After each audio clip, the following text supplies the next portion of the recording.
15 heures sur Télé Djibouti. Bienvenue à vous dans cette nouvelle édition. Voici les titres qui vous seront développés.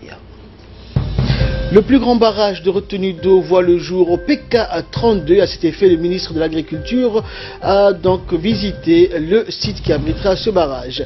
Et concernant la journée internationale de la paix, une classe d'élèves du collège d'Ambouli a visité donc l'enceinte de l'académie de police. Et en Allemagne, Angela Merkel et son rival terminent la campagne dans leur fief.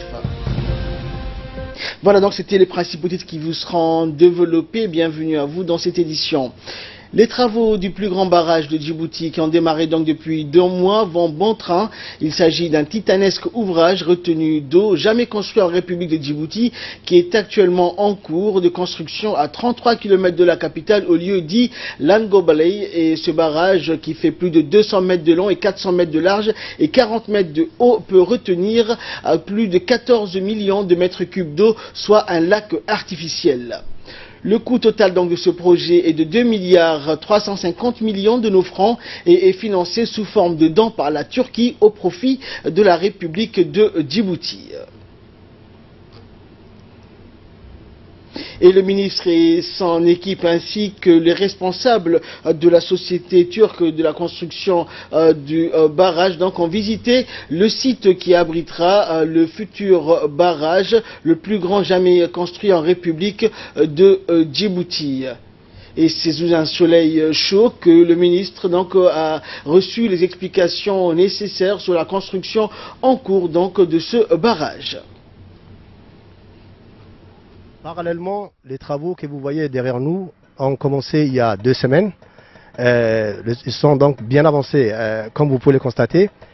Le barrage, d'un point de vue caractéristique, fait 200 mètres de long, 400 mètres de large et il a 42 mètres de haut. Au niveau des fondations, il y aura des injections de béton pour renforcer les fondations au niveau du Loup-Doued.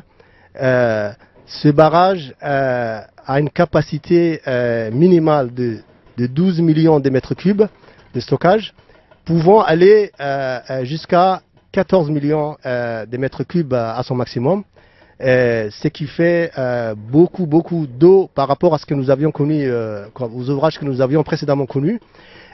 Donc, il faudrait donc, en ce qui nous concerne, au niveau du ministère de l'Agriculture, nous avons déjà un projet sur table pour valoriser cette eau. Nous prévoyons au minimum d'irriguer 500 hectares de terres arables autour du site du barrage. Nous avons déjà les fiches de projet qui sont prêtes et sommes donc en recherche de financement. Et donc ces projets qui démarrent maintenant vont durer 18 mois. Nous espérons avant l'été 2019 pouvoir clôturer avec succès ces projets qui sera fortement utile pour les pays. Premièrement, pour protéger les infrastructures économiques de la ville de Djibouti, à savoir les ports et également les habitations qui étaient sujettes à inondation avant les crues que nous avions. Nous nous souvenons des crues que nous avions eues par le passé, la dernière en date étant en 2004. Deuxièmement, elle permettra de dégager une assiette foncière qui permettront donc l'installation de nouvelles activités susceptibles donc de booster l'économie nationale. Et les travaux donc de la construction de ce barrage ont été confiés à la société turque Ulyova. Le ministre de l'Agriculture, Mohamed Ahmed Awale, donc qui a visité aujourd'hui le site du projet, a donc indiqué que cette visite lui permettait de constater de visu l'avancement des travaux. Le ministre donc était accompagné dans ce déplacement par l'ingénieur de son département, le directeur des grands travaux, Awled, a reçu donc des explications nécessaires sur les différents aspects des travaux de ce barrage gigantesque. Et en fin de visite, le ministre donc a tenu une réunion de travail avec l'ingénieur de la société turque Ulyova. lacagtuna qiimadeedii kolka lagu qiyaasay dhismaha waa 2 milyaar iyo 350 malyan oo faranka Djibouti waa biyo xidheen aad u weyn inta kolka kuwa Turkida la eego oo de reerka Turkidu caan bay ku yihiin xagga biyo xidhanada wuxuu galayaa kuwa dhexdhexaadka wuxuu qabanayaa baa la leeyahay biyo xidheenkani 12 malyan oo cubic meter biyo ah ilaa 14 malyan oo cubic meter biyo ah waxay noo banaynaysaa ta ugu horeysa tii loogu tala galay in Djibouti ka badbaadiso ka xakamayso inay daad haddi kadib qaado amba ay ka walwalaan talabaadna marsooyinkaanu leenahay waddankeena iyo dhir lagu beero iyo beeraley baa la dejini. C'était dans les titres, le ministère de l'Éducation nationale et de la formation professionnelle va organiser donc une série de manifestations pour marquer la célébration de la Journée internationale de la paix. Cette journée donc est célébrée concomitamment avec l'ouverture des travaux de l'Assemblée générale des Nations Unies. Les dirigeants du monde sont actuellement réunis à New York pour débattre de toutes les questions cruciales qui concernent la planète, qu'il s'agisse des guerres, des déportations des populations, des migrants économiques, du changement climatique et autres. Le monde est touché par plusieurs crises. Les menaces de prolifération nucléaire en font partie. Depuis 1981, les Nations Unies donc ont organisé la Journée internationale de la paix afin de promouvoir la culture de la paix, la fin des violences et des hostilités.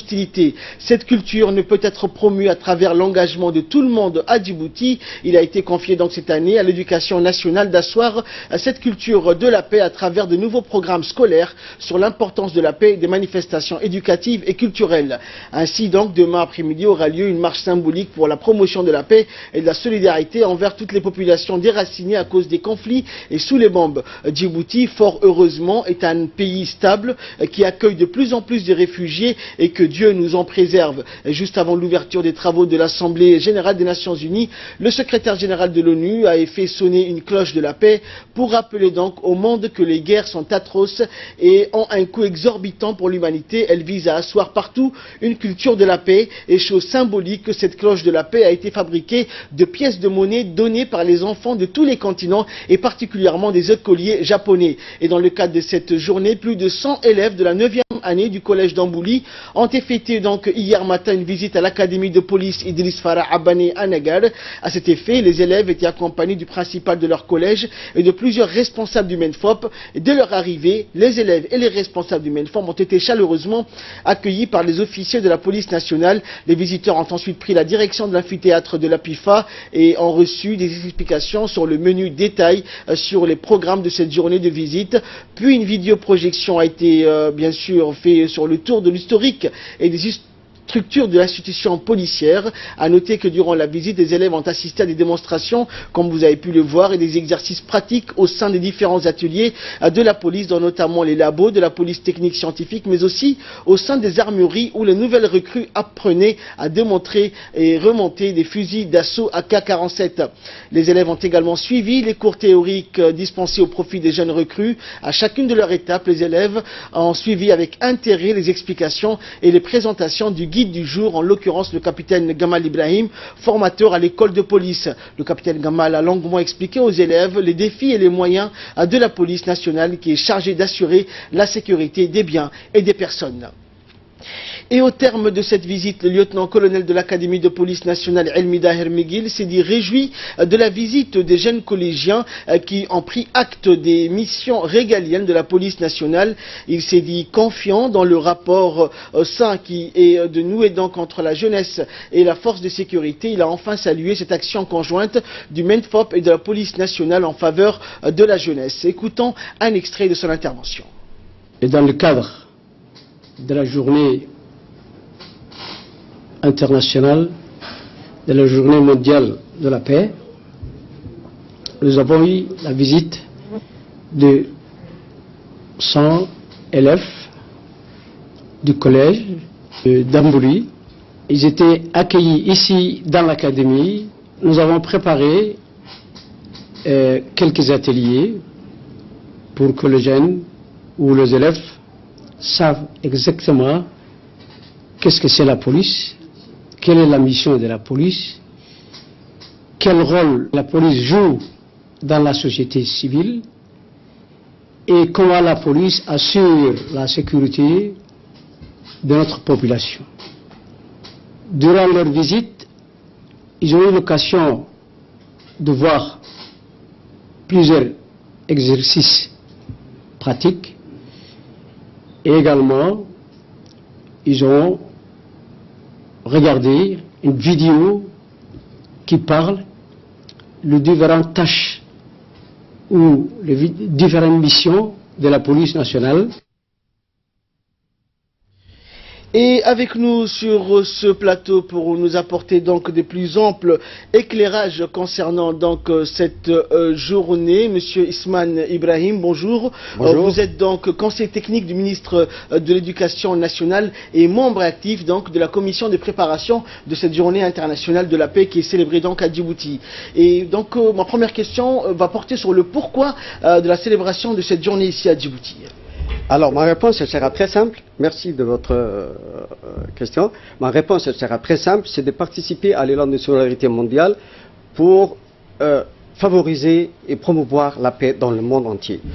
On le sait très bien, au niveau de notre pays, chaque année, le ministère de l'Éducation nationale et de la formation professionnelle a en charge d'organiser la journée internationale de la paix, et ce, justement, pour promouvoir cette paix au sein des pays et entre les pays eux-mêmes. Et chaque année, nous organisons une journée dédiée à cette cérémonie, à cette fête, pour que l'ensemble de la population puisse participer à cet élan de solidarité. Et comment donc le ministère de l'Éducation nationale, qui va organiser toutes ces activités dans le cadre de la célébration de cette journée, va-t-il s'y prendre pour l'organisation de ces manifestants? Comment est-ce que cette journée sera célébrée ici à Djibouti? Elle sera célébrée en plusieurs phases. Vous avez tout à l'heure vu l'activité première, celle de la visite des enfants à l'école de Nagad, pour justement faire participer les enfants et la police pour promouvoir la paix. Nous avons également, au vu du thème de cette année, Ensemble pour la paix, respect, dignité et sécurité pour tous, nous avons également associé la mairie, nous avons associé le ministère de l'Intérieur, en particulier l'ONARS, justement pour promouvoir cette paix pour tout le monde. Qui dit paix, donc dit sécurité. La paix passe par la sécurité. Absolument, absolument. Absolument. Je voudrais souligner ici que si les réfugiés, depuis l'indépendance, sont à Djibouti, c'est tout simplement parce que nous avons la paix. Parce que tous les responsables de notre pays ont œuvré pour que la paix règne dans une région tourmentée. Tourmentée, exactement, parce que Djibouti est au milieu donc de plein de pays, nos frères voisins, pays limitrophes, des pays donc très mouvementés. Nous leur souhaitons également une paix durable, donc comme ici à Djibouti, donc qui est un pays stable dans cette région. Absolument, mais c'est un travail de longue haleine, c'est un travail qui s'est fait, je vous le disais tantôt, depuis la création de notre pays, depuis l'indépendance, justement pour faire en sorte que chacun, du citoyen lambda jusqu'au président de la République, nous faisons tout pour que la paix règne chez nous d'abord, et puis ensuite dans toute la région. Et je ne pourrais pas ici, n'est-ce pas, résumer en 2 mots les actions qu'ont engagées les premiers responsables de ce pays, le président de la République, pour justement la paix. Et donc, au niveau du ministère de l'Éducation nationale, nous avons, comme nous sommes l'interface avec l'UNESCO, qui est l'organisme international chargé de construire la paix dans les esprits des uns et des autres, et justement, nous avons le devoir, la responsabilité d'organiser cette journée-là. Et pour cette journée, cette année, au programme, nous aurons demain après-midi, nous aurons une marche populaire. Nous avons, avec nos partenaires, l'ensemble de nos partenaires, nous avons engagé des activités plurielles pour faire de cette marche populaire une manifestation très importante pour favoriser la paix à Djibouti et montrer que toutes les composantes de ce pays, à savoir les réfugiés, les personnes à besoins spéciaux, la société civile, tout ce monde participe à cette marche pour justement marquer et leur volonté d'œuvrer pour la paix dans le monde. Parce que ce sont aussi des thèmes qui ont été discutés donc à l'Assemblée générale des Nations Unies, qui se tient concomitamment par rapport à la célébration de cette journée. Ces genres de thèmes, donc, ces thèmes sont débattus également à l'Assemblée générale qui prendra donc les Nations Unies, en l'occurrence, qui prendra des mesures drastiques pour la préservation de la paix dans le monde. Mais, tout à fait. Ensemble pour la paix, respect, dignité et sécurité pour tous est une initiative mondiale qui justement favorise le respect, la sécurité de toute personne qui par les circonstances, ont été forcés de quitter leur pays, leur région, et pour faire en sorte donc que la paix soit de la responsabilité et l'affaire de tous. De tous. Donc, nous savons que la paix n'est pas seulement une histoire d'une journée, mais c'est pendant toute l'année donc que les sensibilisations se poursuivent. Alors, quel rôle joue exactement le ministère de l'Éducation pendant toute cette année sur la sensibilisation des Djiboutiens et Djiboutiennes? Le rôle du ministère de l'Éducation nationale est très important, justement, dans la culture de la paix. Le ministre. Est-ce que ces notions donc, sont inculquées dès leur plus jeune âge Justement, oui. J'allais vous en parler. Le ministre de l'Éducation nationale et de la formation professionnelle, depuis l'année dernière, nous procédons à une refonte, n'est-ce pas, à une révision des curricula, des contenus des programmes, tout particulièrement dans le domaine de l'éducation civique et morale. Nous voulons créer, et nous avons commencé à installer dans les écoles ce qu'on appelle des clubs de la paix. Et justement, ces clubs de la paix, n'est-ce pas, participent à la promotion de la paix dans les écoles. Et nous voulons donc que cette culture de la paix soit bien ancrée chez les élèves, en particulier puisque ce seront les futurs responsables de ces pays. Merci Monsieur Ismaël Ibrahim d'avoir répondu à nos questions et d'avoir accepté notre invitation. Je le rappelle, Monsieur Ismaël Ibrahim était l'invité donc de ce 15h. Il est conseiller technique du ministre de l'Éducation nationale et membre actif de la commission de préparation de la Journée internationale de la paix. Merci à vous. Dans le reste de l'actualité, donc dans le cadre des préparatifs pour la tenue des prochaines élections législatives, des jeunes de la cité Al-Hiba ont formé un petit comité et ont effectué donc du porte-à-porte afin de sensibiliser les habitants de ces quartiers. Des opérations d'inscription et de sensibilisation des personnes qui ne sont pas encore inscrites sur les listes électorales. Asma Aboubakar pour nous en dire plus sur ce plateau. Bonjour Asma. Alors, que pouvez-vous nous dire sur ces opérations de sensibilisation initiées donc par les jeunes de la cité Al-Hiba concernant donc les prochaines élections législatives qui se tiendront ici dans notre pays? Oui, alors Ahmed, effectivement, des opérations de sensibilisation afin d'inciter les gens à se mobiliser pour accomplir donc leur devoir civique, donc à s'enregistrer sur les listes électorales sans mener. Ainsi, des jeunes de la cité d'Al-Hiba ont constitué plusieurs comités et effectuent du porte-à-porte afin d'aviser les gens sur l'importance d'une consultation majeure qui permettra donc au renouvellement des membres du Parlement. Alors ces petits comités ont été formés à l'appel du Premier ministre, M. Abdelkader Kamel Mohamed, et leurs actions ont été favorablement accueillies par la population. Un petit rappel, Ahmed, sur la présentation de l'Assemblée nationale. Eh bien, il est composé de 65 membres, appelés donc députés. Ils sont élus pour 5 ans au suffrage universel de listes reparties sur 5 circonscriptions. Ils jouissent de l'immunité du parlementaire. Tous les citoyens sont éligibles sans distinction de sexe, à l'exception des militaires, les policiers et des hauts responsables de l'administration. Ils sont donc rééligibles sans limite. L'Assemblée tient 2 sessions annuelles, plus d'éventuelles donc session extraordinaire. Elle dispose de l'initiative des lois conjointement donc avec le président de la République. En ce qui concerne donc sa composition, l'Assemblée élue en 2008 compte 9 femmes, soit 13,8% des députés. 5 partis politiques y sont représentés, regroupés sous l'étiquette de l'Union pour la majorité présidentielle. Le Rassemblement populaire pour le progrès donc dispose de 43 sièges et le Front pour la restauration de l'unité et la démocratie en a 13. Le reste est reparti entre le PSD, le Parti social-démocrate qui en a 2 sièges, le Parti national démocratique 2 sièges et l'UPR un siège. Donc voilà donc Ahmed, ces opérations de sensibilisation afin d'inciter la population à accomplir leurs devoirs civiques vont se poursuivre dans toutes les communes de la République. Oui, alors effectivement, élections législatives qui sont très attendues donc pour le mois de février ici en République de Djibouti. La campagne va débuter d'ici 2 mois et demi dans la République et ces actions donc permettent de sensibiliser la population concernant l'inscription sur les listes électorales. Merci Asma pour toutes ces précisions. Et avant d'aller plus loin dans cette édition, nous retrouvons à présent l'appel à la prière d'Al-Asr. Nous nous retrouvons juste après. Allahu Akbar, Allahu Akbar, Allahu Akbar, Allahu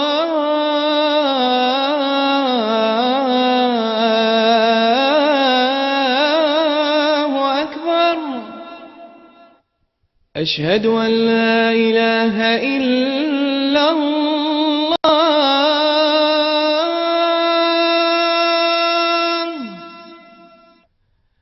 أشهد أن لا إله إلا الله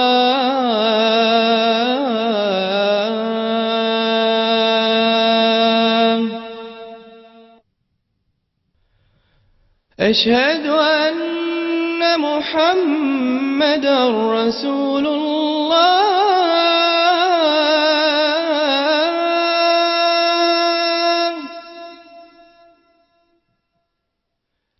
أشهد أن محمدا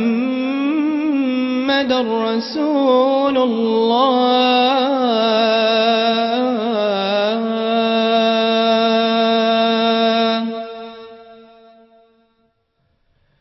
حي على الصلاة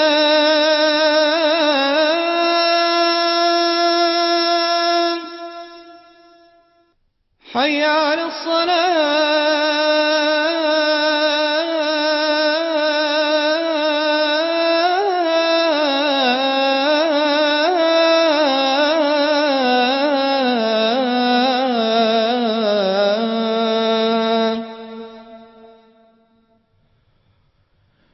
حي على الفلاح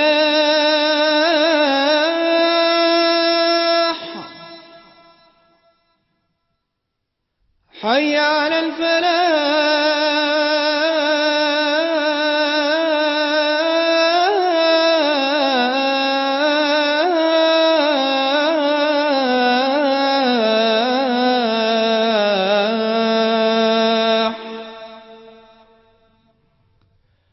الله أكبر الله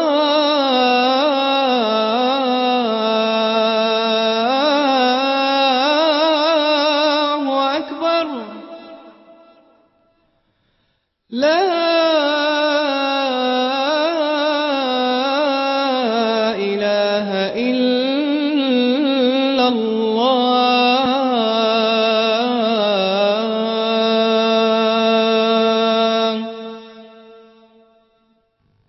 اللهم رب هذه الدعوة التامة والصلاة القائمة آت سيدنا محمدا الوسيلة والفضيلة وابعثه اللهم مقاما محمودا الذي وعدته إنك لا تخلف الميعاد. Et également dans l'actualité, donc dans l'objectif d'épanouir les jeunes, la promotion du sport et en même temps détecter les jeunes talents, la direction du centre de développement communautaire de la cité d'Enguela est venue donc hier après-midi à bout d'une semaine mouvementée, riche en activités comme en émotions. Une semaine donc de compétition durant laquelle les jeunes de la cité ont répondu présent massivement, faisant preuve de sérieux et d'endurance. Les jeunes ont concouru donc dans plusieurs disciplines, à savoir le football à 7, le volleyball, judo, jeux vidéo, ainsi que le concours de lecture et du prix du meilleur photographe. Et c'est devant donc les responsables et sages du quartier que la cérémonie de clôture et de remise de prix a été donc tenue. Ces derniers ont salué solennellement les efforts entrepris par la directrice du CDC, Fatouma Orbisso, qui depuis sa prise de fonction n'a ménagé aucun effort donc pour l'épanouissement de la jeunesse de la cité Enguela.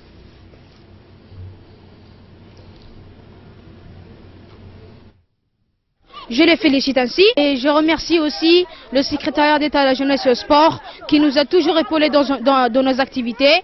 Je dis aussi, vive le président de la République, vive le secrétaire d'État à la jeunesse et au sport, vive la République de Djibouti et vive la jeunesse d'Enguela aussi.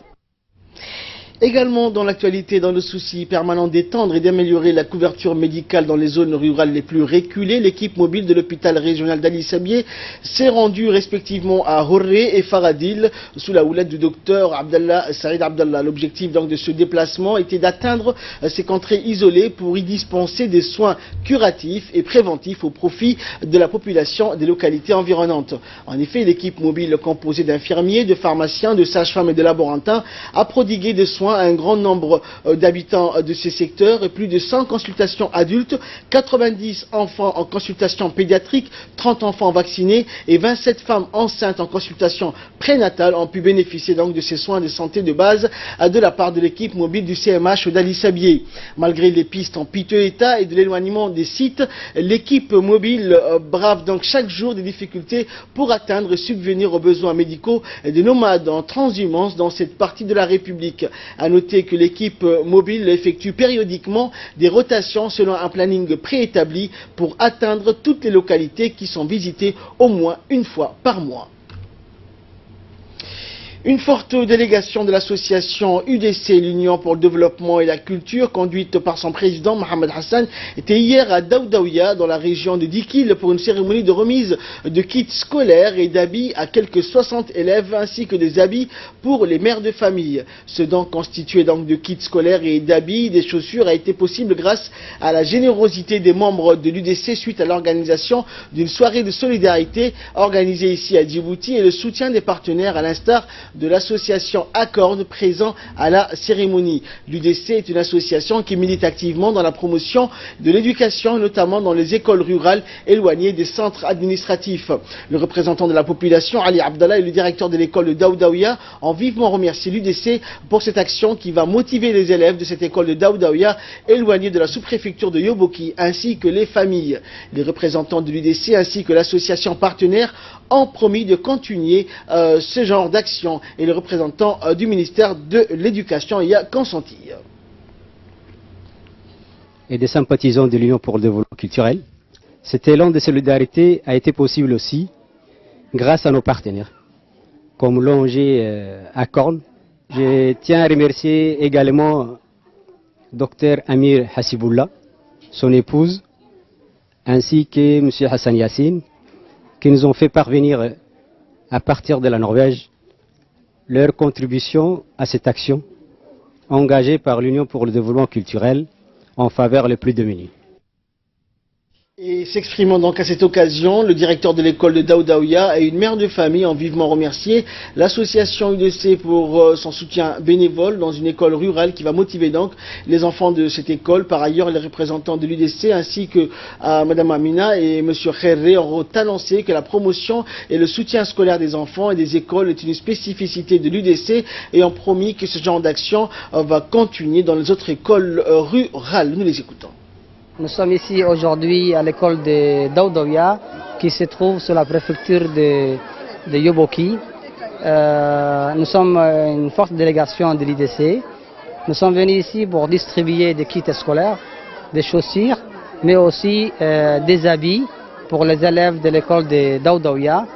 Donc nous avons ici des kits scolaires pour 60 élèves de l'école de Daoudaouia. Et l'IDC a toujours pensé aux écoles les plus reculées de la capitale. Donc nous disons à ces élèves bonne rentrée scolaire et bonne année, que cette année soit une année de réussite pour vous. Et nous sommes toujours là près de vous. Et Inch'Allah, nous reviendrons un jour et nous souhaitons bonne année. Et en nouvelle du monde à présent avec Fardous Hussein. Bonjour Fardous. Donc nous allons nous rendre donc en Turquie où le référendum des Kurdes irakiens est illégitime et inacceptable pour le gouvernement turc. Effectivement, donc, Ahmed, le Conseil de sécurité des Nations Unies, donc national turc, a exhorté les autorités kurdes d'Irak d'annuler le référendum d'indépendance prévu lundi, jugé illégitime et inacceptable par Ankara. Dans un communiqué publié à l'issue d'une réunion présidée par le chef de l'État, Tayyip Recep Erdogan, la MGK a exhorté l'administration du Kurdistan irakien à renoncer à cette décision tant qu'il est encore temps, qualifiant le référendum d'illégitime et inacceptable. La Turquie, dont la population compte au moins 15 millions de Kurdes, voit d'un mauvais œil, donc touche ébauche d'un État kurde, même hors de ses frontières, de crainte que l'émergence d'une telle entité ne galvanise les séparatistes du Parti des travailleurs du Kurdistan, le PKK, qui mène une sanglante rébellion dans le sud-est du pays. Lors d'un discours à la tribune de l'ONU mardi, Erdogan avait donc mis en garde les autorités du Kurdistan irakien d'ignorer la position claire et résolue de la Turquie sur ce sujet pour mener un processus qui priverait le gouvernement régional du Kurdistan irakien des opportunités dont il bénéficie actuellement. Et en Allemagne, donc, Angela Merkel et son rival terminent la campagne dans leur fief, et la chancelière allemande Fardous, Angela Merkel, favorite des élections, et son rival social-démocrate bouclent donc ce samedi dans leur fief respectif une campagne laborieuse marquée sur la fin par une montée de la droite nationaliste. Et oui, effectivement, donc à la veille du scrutin législatif, la chef conservateur au pouvoir depuis 12 ans, Angela Merkel, s'est fait donc copieusement conspuer lors de ces rassemblements de campagne par des petits groupes de sympathisants de cette droite populiste qui exige donc haut et fort son départ lors de son premier grand meeting à Munich hier soir. C'est un concert de sifflets qui l'a accompagné tout au long de son discours. Son adversaire social-démocrate Martin Schulz, largement donc distancé lors des sondages, fera lui-même donc son dernier round électoral à la Chapelle, près de sa ville natale. Pourtant, à moins de tout donc les sondages n'aient tort, les jeux semblent faits. Les deux derniers pointages des instituts Forza et ISNA diffusés donc vendredi placent l'Union chrétienne démocrate et son allié bavarois à la tête donc avec 34 et 36% des intentions de vote. Des intentions de vote. Le mouvement donc créé donc en 2013 semble ainsi se détacher de son poursuivant le plus sérieux.